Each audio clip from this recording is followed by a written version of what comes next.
지난주 프랑스에서는 아주 참혹한 테러가 있었습니다. 그러니까 어떤 테러였냐면 참수 테러였습니다. 이슬람 사람들이 이슬람을 비판하는 그 만화를 가지고 선생님이 가르쳤다고 그 선생님의 일반인이죠. 목을 잘라가지고 걸어놓는, 그리고 또 새벽 예배 나오는 기독교인들한테 복수한다고 새벽 예배 나오는 사람들 목을 잘라놓고 걸어놓는 그런 테러를 했었습니다. 그리고 하는 말이 자기는 하나님을 섬겨노라고. 이런 거 보면 진짜 말세가 가까운 것 같습니다. 근데 우리가 의문이 듭니다.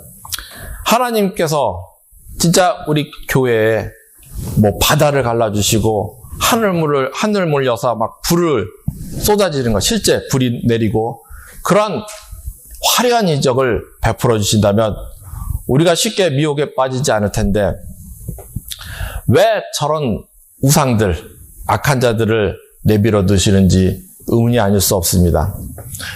요즘엔 심지어 다른 우상들, 사이비 같은 데서도 보면 질병을 고친다던가, 또 티베트 라마슨 같은 데 보면은 공중부양을 해가지고, 서양에서는 신비다 뭐다 해가지고 엄청나게 미혹에 빠진다 그럽니다.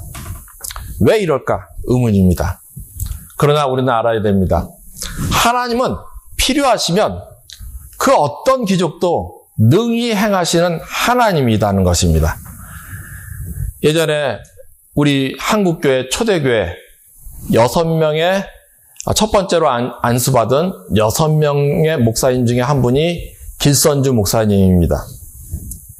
이분은 3.1운동에도 참여하시고 일자치하에 마지막까지 복음을 전하다가 순교하신 아주 훌륭하신 분입니다.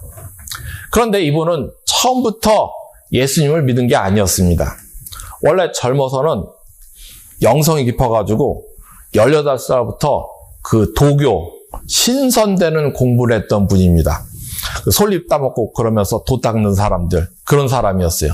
그때 섬겼던 신이 관우신입니다. 삼국지에 나오는 그 관우 있잖아요. 우리나라에도 그 관우신 섬기는 사람들이 있습니다. 그래, 신선되는 공부를 했는데 10년 정도 하니까 이 사람이 급이 아주 높아진 거예요. 그래서 공중부양 수준이었다 그럽니다. 결과부자를 딱 하고 그 무협지에 나오는 것처럼 마음을 비우고 막 참선을 하면은 몸이 공중에 확 좀 뜬다 그래요. 실제 이 길선주 이 사람도 몸이 그렇게 공중부양하는 사람이었다 그래요. 그래서 아주 그냥 그러니까 완전히 슈퍼맨 된 거죠. 그래서 사람들이 신통하다 해가지고 그 사람들한테 막 모여들고 그랬던 사람이었습니다. 문제는 자기 마음엔 평강이 없는 거였습니다. 늘 불안하고 두렵고 불만족스럽고 사는 의미를 전혀 몰랐습니다. 그러던 어느 날이었습니다. 자기하고 같이 도 닦던 2살 어린 동생 김종섭이라는 사람이 있었는데 한 서너 달 안 보이더니 예수 믿고 와가지고는 선지요, 우리 이거 하지 말고 예수 믿읍시다 그러는 것이었습니다. 그러니까 당연히 이 기선주 이분은 화를 냈죠. 아니 왜 우리 조상신들 말고 서양 귀신 섬기냐고 막 화를 냈다 그럽니다. 그래도 이 종섭이라는 사람이 참 착했는지 형 그러지 말고 우리가 3일간 작정하고 기도합시다. 같이 기도합시다. 형은 관우신 찾고 나는 3일째 하나님 찾고 그래서 결판 냅시다. 그래서 형이 믿는 신이 나타나면 내가 따라갈게. 그러나 내가 믿는 하나님이 나타나시면 나를 믿어야 돼. 그래가지고 이 둘이 3일간 수양을 했다 그럽니다. 진짜 참신여 나타내 주시옵소서. 그렇게 3일간 했는데 3일째 되던 날이었다 그럽니다. 그때 예수님이 나타나셨다는 것입니다. 할렐루야. 빛이 진짜 임하고 십자가에 상처받은 모습으로 주님께서 오셔가지고 선주야, 길선주야, 3번 부르시면서 나는 내가 찾는 예수다 그러셨다는 것입니다. 거기서 이 길선주란 분이 꼬꾸라져가지고 예수를 영접하게 된 것이었습니다. 눈물을 흘리고 회개를 하고 초대교회 위대한 목사가 됐던 것입니다. 목사 되기 전에 먼저 평양의 장대현이라는 곳에 모란봉 중턱에 그 장대현이라는 곳에 땅이 있어가지고 그 땅을 바쳤는데 그 땅이 평양 장대현 교회가 됩니다. 여기서 무슨 일이 있었냐면 1907년 민족 대부흥 사건이 여기서 일어납니다. 평양 대부흥 운동이 나가지고 기독교가 그때서야 한국에 자리 잡았던 것입니다. 그 핵심 멤버 중에 한 분이 이 길선주 목사님. 오늘 본문도 하나님은 원하시면 이렇게 기적을 베풀어 주십니다.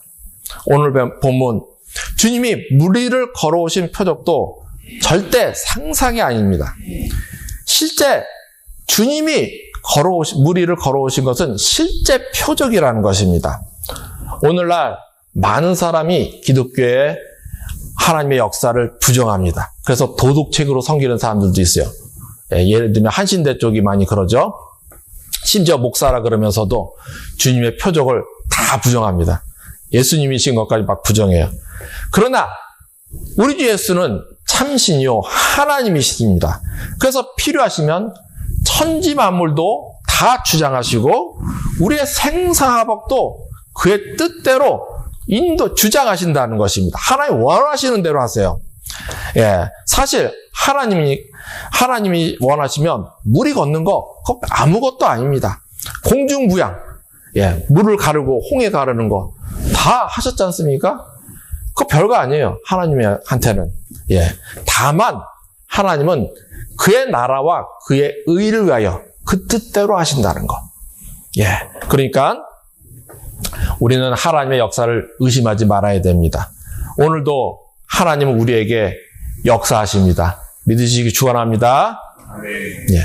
그런데 하나님은 왜 바로바로 강력하게 기적을 안 해주시는가? 이런 의문이 들 수가 있습니다. 심지어 요즘 우상들도 기적을 항한다 그렇게 하는데 왜 그건 또 놔두실까? 먼저 오늘 기적에 앞서서 3가지로 이것을 정리해 보겠습니다. 현 시대를 파악해야 됩니다. 왜 저런 우상들의 행위를 놔두시나? 이것은 첫 번째로 종말이 가까워서라는 것입니다. 잡신들이 난리치는 건 더 난리친다. 그러면 뭘 봐야 돼요? 진짜 종말이 온다는 것입니다. 마태복음 23장 23절에 주님께서 예언해 놓으셨습니다. 거짓 그리스도들과 거짓 선지자들이 일어나 큰 표적과 기사를 보여 할 수만 있으면 택하신 자들도 미혹하리라. 성경 그대로입니다. 그래서 사이비가 이상한 기적 행한다고 해서 이상하게 보지 마십시오. 말세입니다. 잡신이 그러는 건 종말이 가까워서 사탄이 낯띄었다. 우리는 그걸 알아야 된다는 것입니다. 그래서 너무 기적기적 좋아하면 안 됩니다. 사실 계시록뿐만 아니라 요즘 세계 상황을 보면 종말로 간다는 것을 알 수가 있습니다. 예를 들면 유럽의 이슬람 인구 비중을 보십시오. 유럽이 우리나라도 남미이다 뭐다 해외 노동자다 해가지고 이슬람이 엄청 들어오려고 했습니다. 동남아식 통해가지고. 근데 다행히 코로나로 딱 막아버렸습니다. 하나님이. 하나님이 막아주신 거예요. 그래서 오히려 기계화가 요즘으로 농촌 같은데 막 기계화로 막 다 돌린다고 난리예요. 하나님이 막아주신 거죠. 그런데 유럽은 이미 노동자다 뭐다 남미이다 별 핑계로 해가지고 이슬람이 엄청 들어왔습니다. 그래서 프랑스만 해도 전체 인구의 8.8%가 이슬람 사람이네요. 거기다가 새로 태어난 아이들, 우리나라가 프랑스는 인구 문제 해결했다, 부러워하는데 절대 부러워할 게 아닙니다. 새로 태어나는 아이들의 40%가 이슬람이라 그럽니다. 이슬람은 다산이에요, 정책이. 그러면 그 아이들이 크면 어떻게 되겠습니까? 이슬람이 나라를 장악하는 거예요. 유럽을 장악하게 되는 거예요. 그러면 나중에 어떻게 되냐? 전쟁이 납니다. 반드시 납니다. 아마 세계대전이 날 것입니다. 왜? 그들의 교리가 그렇다는 것입니다. 교리가 그렇기 때문에 반드시 전쟁을 해요, 그 사람들은. 예, 그래서 우리는 알고 경계해야 된다는 것입니다. 종말이 온다. 첫 번째. 두 번째는 하나님께서 성경에 적어 놓으셨습니다. 전도에 미련한 곳으로 복음을 전하게 하신다. 하나님이 말씀하셨어요. 그대로 하신다는 것입니다. 그래서 큰 기억, 큰 기적 그런 거 부러워하지 마십시오. 예, 진짜가 중요한 건 뭐냐? 진짜 복음. 무엇이 진정 나와 내 집을 살리냐? 그것이 중요하다는 것입니다. 세 번째는 바로 큰 역사가 왜 안 나타나나? 오히려 하나님 나라에 방해가 된다는 것입니다. 그러면 하나님이 역사 안 하세요. 예, 오늘날도 하나님 필요하면 반드시 큰 일을 행하십니다. 문제는 큰 기적이 일어나 그냥 질병이 바로 낫고 뭐 돈 문제가 빨리 해결되고 모든 문제가 해결되면 뭐 와 신난다 기분이 좋죠. 뭐 사람들도 환호하고 좋습니다. 근데 왜 안 하시느냐?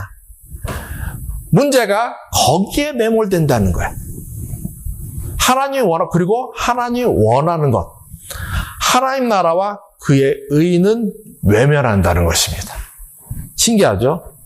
예, 실제 그래요. 그런 사람들이 많아요. 나와 내 가정에, 나가 이 땅에 우리는 하나님 나라를 이루어야 됩니다. 인격부터 시작해가지고. 근데 맞으면 돈 문제 해결되면 안 봐요. 신기하게. 예, 딴 데 전시 팔려서 외면해버립니다. 그리고 심지어 하나님이 준 복으로 하나님의 의를 방해하거나 더 나아가서는 공격하는 자들까지. 하나님께서 돈 문제 해결해 주셨으면은 하나님 나라 위해서 써야 되는데 복음을 증거하고 또 인격도 바꿔서 하나님 더 따라야 되는데 막 목사한테 목사 멱살 잡고 막 그런 사람도 있어요. 그러면 안 돼요. 그럴까 하면 하나님 주시겠어요? 예, 예를 들면 인격이 제대로 안 된 사람, 어떤 가정에 전에 저희 교회에서도 보니까 인격이 덜 된 사람이 하나님께서 돈을 갖다가 폭포수처럼 부어주니까 바로 뭐로 했냐? 바람 폈습니다. 가정을 박살내고, 그리고 또 교회 와서 막 이 목사가 뭐가 함부로 대하고, 결국은 하나님이 치셨죠. 예. 하나님은 그래서 보고 계시는 거예요. 내가 어떻게 할까? 예. 앞으로, 예. 잘못 나갈 걸 안다면 하나님은 놔두지 않는다는 것입니다. 그래서 복을 늦추신다는 거예요. 왜? 사랑하니까. 사랑해서 복을 늦추고 우리를 연단하신다는 것입니다. 우리 인격부터 시작해서 하나님 나라와 그의 의를 이루어 가신다는 것입니다. 환난을 통해서 기도하게 하시며, 그래서 어떻게 합니까? 회개하고 개혁하게 한다는 것입니다. 그래서 내 속에 하나님 나라를 이루어가게 하시는 것이 하나님 뜻이라는 것입니다. 그렇지만 하나님은 필요하시면 모든 것을 그의 나라와 그의 뜻을 위해서 언제든지 큰 일을 행하신다는 것입니다. 예, 문제는 너무 큰 기적 할 거 없다는 것입니다. 성경을 보면 이런 큰 기적은 누구한테 줬냐? 눈에 확 띄는 이런 체험들. 주로 하나님이 막중한 임무를 맡기실 때 하셨던 것입니다. 예를 들면 오늘 이 체험, 오늘 예수님이 무리를 걸어오신 체험을 본 자들 다 어떻게 됐습니까? 순교했습니다. 사도 요한만 빼고. 예. 그러니까 그들이 어떻게 해서 순교하기까지 복음을 전할 수 있었냐? 이런 하나님의 위대하심을 봤기 때문에 그들은 순교했던 것입니다. 순교할 수 있었던 것입니다. 죽기까지 복음을 전했던 것이죠. 아무나 순교하는 것이 아니에요. 하나님이 이렇게 준비를 하기 위해서 하시는 것입니다. 또 마태복음에 보면 예수님께서 본격적으로 복음을 전하기 시작하는 장면이 나오는데, 그때 뜬금없이 베드로의 장모의 집에 들어가서 그 장모가 열병으로 앓아놓은 것을 보시고 고치시는 장면이 나옵니다. 그리고 끝나요. 왜 뜬금없이 이 장면이 나오냐? 주님이 필요에 따라서 역사하신다. 그걸 보여주는 것입니다. 그러니까 이제 베드로는 예수님을 따라서 3년 동안 공생애를 따라다녀야 됩니다. 집이고 가정이고 다 내팽개치고. 그런데 그걸 누가 좋아하겠습니까? 부인이 이제 여자 혼자서 그 옛날에 3년 동안 먹여 살려야 되는데 그 장모가 그걸 보고 가만히 있겠어요? 열불나죠. 화 안 나겠어요? 딸이 고생하는데 아마 난리 날 거예요. 그래서 주님이 미리 알고 정리하신 것입니다. 누가 성질을 제일 많이 낼 것인가? 딱 하나님 보니까 장모. 그래서 장모한테 열병으로, 그리고 또 그 옆에 딸한테 하나님이신 것을 보여주신 것입니다. 그러니까 이 장모가 부인이 화낼 수 있겠습니까? 그래서 베드로가 사명을 감당할 수 있었던 것입니다. 돌아서 오늘 본문. 주님의 오늘 무리를 걸어오신 표적도 의미가 있다는 것입니다. 오늘 표적은 오병이어. 오병이어 표적 바로 다음 사건입니다. 오병이어 표적에 저들이 예수님을 억지로 임금 삼으려고 하자. 주님은 기도하러 산에 가셨고 제자들을 배 태워 건너편 벳세다로 가게 하셨는데 그때 일어난 사건입니다. 먼저 우리 16절, 18절 같이 읽겠습니다. 저물매 제자들이 바다에 내려가서 배를 타고 바다를 건너 가버나움으로 가는데 이미 어둡고 예수는 아직 그들에게 오시지 아니하셨더니 큰 바람이 불어 파도가 일어나더라. 이렇게 그래서 배를 타고 건너가는데 파도가 나타났다는 것입니다. 그래서 이 제자들이 죽을 고생을 하고 있는데 그때 주님이 나타나십니다. 우리 19절, 20절 읽겠습니다. 제자들이 노를 저 시베리쯤 가다가 예수께서 바다 위로 걸어 배 가까이 오심을 보고 두려워하거늘 이르시되 내니 두려워하지 말라 하신대. 갑자기 예수님이 나타나니까 무리를 걸어오시니까 얼마나 놀라겠어요. 그때 예수님이 말씀하십니다. 내니 두려워하지 말라. 내니 나다 이 말씀입니다. 요 내니란 말이 참 중요합니다. 원어로 에고 에이미입니다. 이걸 갖다가 신성의 단어라고 합니다. 왜? 이 말씀을 하나님께서 출애굽기 떨기나무 가운데서 모세를 부르시면서 바로 이 말씀을 하셨기 때문에 성경에서 처음으로 하나님께서 자기의 이름을 스스로 존재하는 자다 밝히신 이름이기 때문인 것입니다. 그 말씀을 쓰실 때 쓰신 단어가 에고엠이라는 것입니다. 출애굽기 3장 13절에 14절에 보면 하나님이 모세에게 이르시되 나는 스스로 있는 자니라. 요 스스로, 나는 스스로 있는 자니라. 이 말이 헬라어로 에고에임이라는 것입니다. 요한복음에서요? 아닙니다. 출애굽기. 요 출애굽기를, 이제 오랜 후에 70인역이라고 해가지고 헬라어 성경으로 번역을 했었습니다. 기원전 한 300~400년 전에. 그 성경에 보면 딱 에고에임이라고 나와요. 그때 쓰신 말을 예수님이 그대로 가져와서 쓰신 것입니다. 나는 누구다? 그때 그 하나님이다 하는 것입니다. 스스로 있는 자. 이 뜻은 무엇이냐? 크게 5가지로 볼 수 있는데, 첫째로,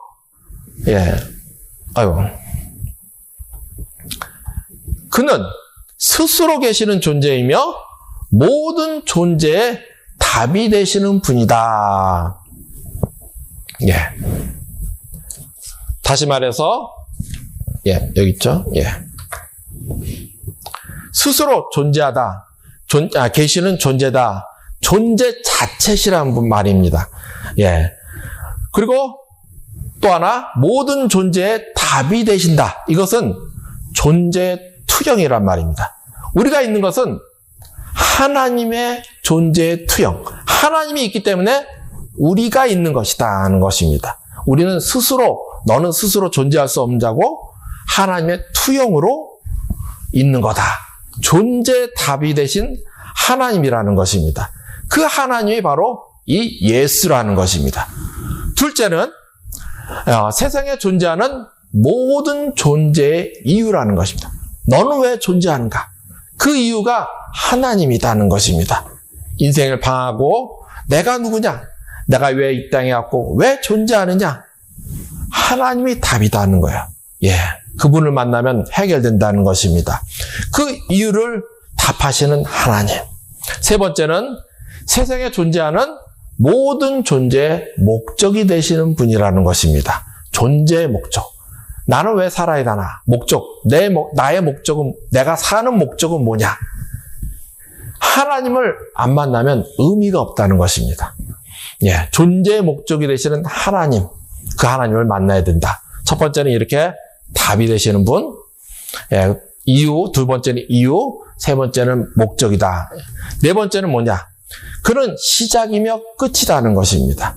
시작과 끝을 설명할 수 있는 존재. 하나님 말씀하시길 나는 알파와 오메가요. 처음과 나중이요. 시작과 끝이다. 예, 계시록에 말씀하셨죠. 다섯째는 하나님의 존재는 영원한 존재이다. 결국 하나님 안에 모든 답이 있다는 것입니다. 하나님과 구할 때 우리 존재는 그래서 평안해지는 것입니다. 이렇게 그러므로 오늘 기적은 무엇이냐? 그냥 예수님이 물 건너가셨다. 거기서 끝이 아니라는 것입니다. 이 물 위를 걸어오신 예수님의 표적은 의미가 있다는 것이에요. 그래서 그것이 무엇이냐? 구약의 홍해와 요단강을 건너는 것을 우리는 상상해 볼 수가 있습니다. 그것의 재현이라는 것입니다. 그것을 보고 우리 주 예수님은 누구신가? 하나님이 말씀해 주시는 것입니다. 그래서 우리 주 예수는 누구신가? 보면 첫 번째로 구약 홍해와 요단강에서와 같이 우리를 영원히 구원할 천국으로 인도해 주실 하나님이다. 예수님이. 예. 내니, 바로 이 말이 에고에임이 바로 나다. 바로 그 스스로 있는 자다. 그 말씀인 것입니다. 존재의 답이 되시며, 이유가 되시며, 목적이 되시며, 시작과 끝이 되시고, 영원하신 만유의 주님이 바로 구약부터 말씀하신 그 하나님이 바로 예수다. 그러므로 어떻게 해요? 예수를 영접해야 된다는 것입니다. 그래서 21절이 이에 기뻐서 배로 영접하니, 영접이란 단어를 쓰는 것입니다. 예. 그래서 영접하면 어떻게 된다? 배는 곧 그들이 가려던 땅에 이르렀더라. 이 가려던 땅, 목적지라는 것입니다. 구원과 천국을 상징하는 말인 것입니다. 예, 우리도 이렇게 하나님이 인도해 주실 줄 믿습니다. 여기서 끝이 아닙니다. 두 번째가 있습니다. 예수님이 우리에게 말씀하시는 것, 예, 여기서는 먼저 풍랑을 봐야 됩니다. 이 큰 바람은 무엇을 말하는가? 이 풍랑, 그저 자연재해인가? 아닙니다. 상징이라는 거예요. 그래서 성경은 짧아도 의미가 있어요. 바로 무엇이겠습니까? 우리 인생을 말하는 거예요. 예, 우리 인생은 무엇인가? 이처럼 언제 위기가 올지 모르는 게 바로 우리 인생이라는 거예요. 예, 그래서 주님께서 우리에게 말씀하시는 것입니다. 너는 주님 없으면 살 수가 없다는 것입니다. 그래서 두 번째 의미는 인생은 언제고 풍랑이 있고, 우리는 이 예수를 만나야지 산다. 예수를 붙잡아야지 산다. 기억하시길 축원합니다. 그렇기 때문에 살아가는데 아무리 힘들어도 이 주님의 음성, 에고에미를 믿음으로 붙잡고 전진하면 반드시 주님께서 살려주신다는 것입니다. 왜? 우리 주 예수가 만물의 주인이시기 때문인 것입니다. 생사화복의 주인. 세 번째는 이 영접이란 단어입니다. 예수 믿고 영접했으니까 예수 믿고 그냥 따라간다. 그런데 어떻게? 요한복음은 예수님이 구세주임을 강조하기 위해서 이 영접이란 단어 하나로 축약하고 지나간 것입니다. 그래서 마태복음을 보면 이것이 좀 풀어져 있습니다. 추가로 베드로 이야기를 요한복음과 달리 베드로 이야기를 많이 기록하고 있습니다. 그래서 우리가 마태복음, 14장 28절을 좀 같이 보겠습니다. 여기 보면 다시 이 무리를 걸어오신 예수님을 같은 기적 이야기가 나오는데 베드로 이야기가 나옵니다. 예.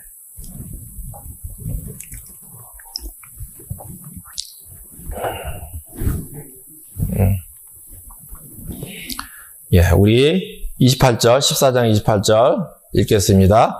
베드로가 대답하여 이르되 주여 만일 주님이시거든 나를 명하사 무리로 오라 하소서 하니 오라 하시니 베드로가 배에서 내려 물 위로 걸어가 예수께로 가되. 예, 물 위로 걸어오신 주님을 보니까 이 베드로도 자기도 예수님이 명하시면 할 수 있다. 그 믿음이 들어가지고 주께 구합니다. 그러니까 예수님이 오라 하시니 물 위로 걸어갔다. 놀라운 기적입니다. 근데 거기서 끝나지 않았습니다. 30절입니다. 바람을 보고 무서워 빠져가는지라. 이 말을 우리는 봐야 됩니다. 베드로가 파도를 보니 의심이 빠졌다는 것입니다. 이 헬라어에서 의심이라는 단어는 두 마음이 왔다 갔다. 물론 이유가 있습니다. 저 산과 같은 파도가 있었다. 요즘 유튜브를 그래서 제가 유튜브를 찾아봤습니다. 파도, 바다에서 파도를 봤습니다. 크루즈선이 있는데 요즘 크루즈선 높이가 어느 정도인지 아십니까? 25층 아파트 정도 돼요. 근데 파도가 크루즈선보다 크더라고요. 25층보다 높다는 것입니다. 예. 바다 폭풍이 그렇게 무서워요. 베드로가 눈앞에 그런 파도를 봤다는 것입니다. 저 산과 같은 파도를 바라보자. 그래서 당연히 의심이 들었고 두려움에 빠지게 되어 물에 빠졌다. 예. 이 파도가 뭐겠습니까? 환경이에요, 환경. 세상 환경. 우리는 당연히 그럴 수 있다 말합니다. 그러나 오늘 주님께서 뭐라고 말씀하셨습니까? 믿음이 작은 자여, 왜 의심하느냐? 주님의 말씀입니다. 문제는 믿음이라는 것입니다. 작은 믿음이 있고 큰 믿음이 있다는 것입니다. 작은 믿음은 뭐겠습니까? 예수를 영접하는 것입니다. 그럼 물론 구원은 받아요. 예, 그렇지만 주님은 큰 믿음이 되어야 된다. 예, 믿음은 작은 믿음에서 머물지 말고 큰 믿음이 되어야 된다. 그 큰 믿음이 무엇인가? 바로 환경입니다. 저 산과 같은 파도 같은 환경이라도 믿음으로 주만 보고 걸어가는 믿음, 그런 큰 믿음을 가지시기 축원합니다.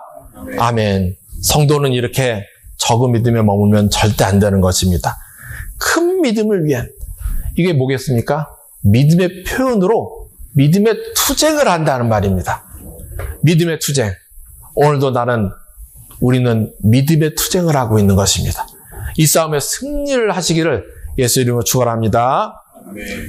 그러나 문제가 있습니다. 주여, 나는 실패했다는 것입니다. 이 베드로 물에 빠져가지고 소리 지릅니다. 예, 이건 뭐겠습니까? 주님께서 우리에게 보여주신 것입니다. 내가 실패할 때 어떻게 해야 되나? 베드로를 보십시오. 소리 질러 이르되 주여, 나를 구원하소서. 너도 이렇게 부르짖어야 된다는 것입니다. 내 힘만으로 모든 걸 할 수 있는 게 아니다는 거예요. 믿음조차도 안 돼요. 어떻게? 너도 이렇게 주께 부르짖으며 전진해야 된다. 기억하시길 축원합니다. 예, 그래서 소리를 지르자, 구원하소서 소리를 지르자. 어떻게 됐습니까? 주님께서 즉시, 중요한 말이기에 성경에 즉시란 말을 써놓으셨다는 것입니다. 즉시 손을 내밀어 그를 붙잡아 주셨다. 나도 이렇게 붙잡아 주실 줄 믿습니다. 아멘. 예. 그러니까 믿음의 선진들이 이렇게 했다는 것입니다. 큰 기적, 산을 가르고 바다를 가르고 그런 거 없어도 작은 거, 예, 그런 거 없어도 믿음으로 이렇게 전진해서 복을 받았다는 것입니다. 그래서 구약의 축복하면 대표적으로 말하는 야베스의 기도, 우리 역대상 4장 9절, 10절 좀 같이 보겠습니다. 역대상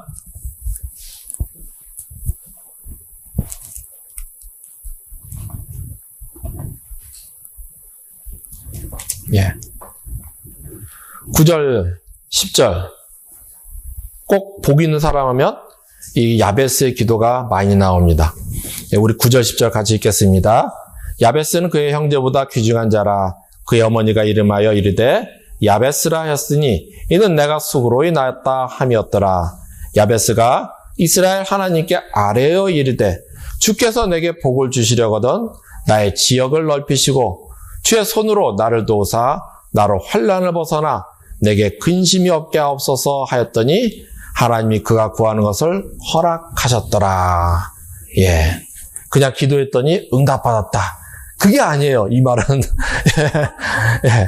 야베스가, 방금 그런 환경에 불구하고도 하나님을 믿고 전진했다는 말인 것입니다. 이 야베스란 말은 뜻이 고통의 아들이에요. 얼마나 고통을 많이 당했으면, 고통의 아들이라고 했겠습니까? 그래서 두 가지로 말합니다. 이 사람은 인생의 장애, 고통을 갖고 태어났다. 또는 아기를 낳을 때 너무나 큰 고통 중에 태어났다. 근거가 야베스의 어머니가 내가 수고로이 낳았다. 이런 말을 했기 때문입니다. 그래서 야베스는 태어나면서 고난과 고통을 가졌던 불우한 인생이었다는 것입니다. 그런데 왜 성경을 써놨냐? 우리에게 말씀하시는 것입니다. 야베스는 좋은 말이 아니에요. 야베스라는 이름 절대 짓지 마세요. 야베스란 말은 뭔가 인생의 장애, 하고 싶은데도 가로막힌, 한 걸음도 못 나갈 때 쓰는 단어가 바로 야베스라는 것입니다. 근데 하나님은 왜 우리에게 야베스를 보여주시냐? 첫 번째, 사람마다 다르지만 다 야베스가 있다는 것입니다. 그가 장애가 돼서 한 걸음도 못 나가게 하는, 어떤 사람은 재물의 야베스 또는 건강의 야베스, 여러 가지 야베스. 그런데 끝이 아닙니다. 성경에 왜 야베스를 기록했느냐? 그는, 두 번째 뜻이죠. 그는 자기의 이런 악조건 속에서도, 악조건에도 불구하고 그것을 역전시킬 수 있었던 위대한 믿음의 사람이라는 것입니다. 신앙의 사람. 그래서 히브리 사람들은 이 야베스를 하면 명가를 세운 사람으로 생각합니다. 그래서 역대상 2장 55절에 보면 어떤 족속의 맞은 시조, 그런 걸로 나와요. 그래서 야베스는 태어날 때 고통스럽게 태어났지만 이스라엘 역사의 위대한 사람이 되었다. 그래서 이 야베스를 가르칩니다. 유대인들이요. 근데 중요한 건 그런 단번에 눈에 확 띄는 기적, 그런 거 체험 안 했다는 거예요. 그런데도 불구하고 하나님을 믿고 바라보며 차근차근 전진하여 복을 받은 위대한 사람이 되었다.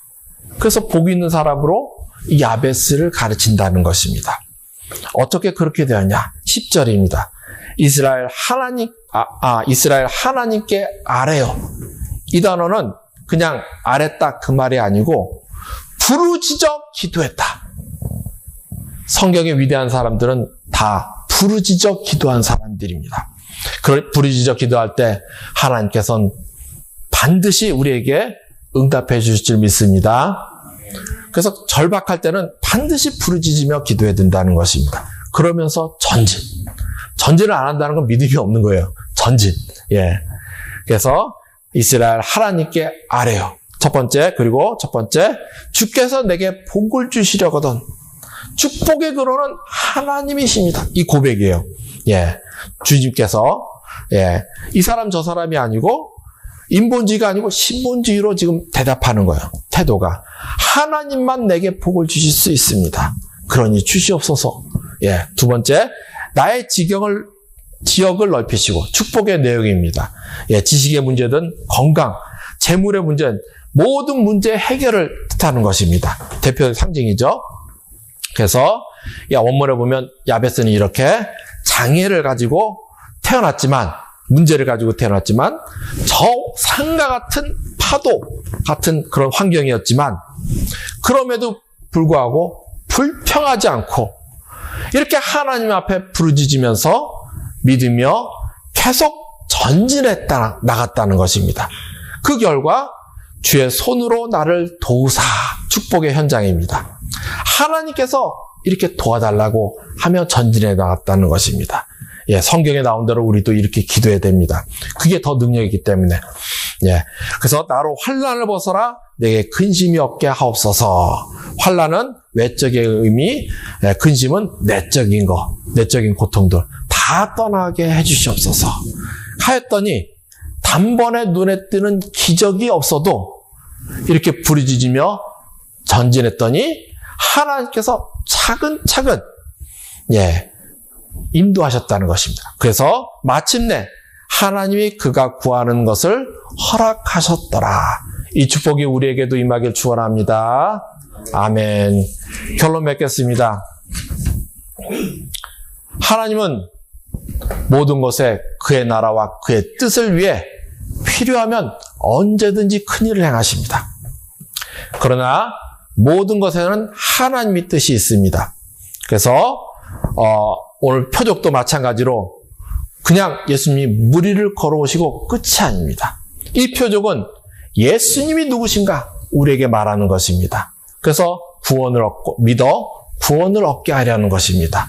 좀 더 구체적으로 말하면 예수님은 구약에 홍해와 요단강을 건너게 하신, 그래서 이제는 그건 이제 구약은 상징이죠. 너희를 영원히 구원하실, 그리하여 천국으로 인도해내실 하나님이시다. 예, 그 두 번째는 인생의 풍랑에서 너는 이 예수를 만나야 산다는 것입니다. 예수를 붙잡아야 산다. 우리 예수 왜냐하면 예수는 하나님, 모든 만물, 모든 생사화복을 주관하시는 주인이시기 때문이다. 그 주님이, 세 번째는 그 주님이 우리에게 요구하신다. 큰 믿음을 요구하신다. 그냥 입으로 믿습니다.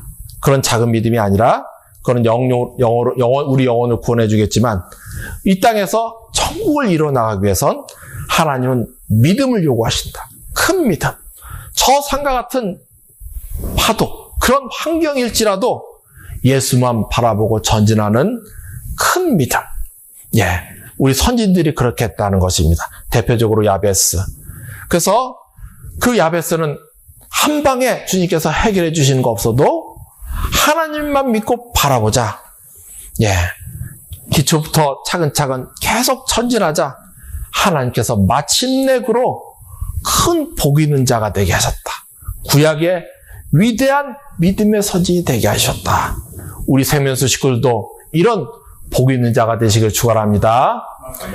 그리하여 하나님께서 야베스와 같이 강성하게 해주시고 차지하게 하시며 또 장구하게 하는 복을 주사 믿음의 축복의 명가를 이루고 또 그 복으로 우리 하나님 나라, 하나님의 교회를 크게 일으켜 우리 하나님 아버지께 영광을 돌리는 그런 복 있는 우리 생명수 식구들 되시기를 우리 주 예수 그리스도 이름으로 축원합니다.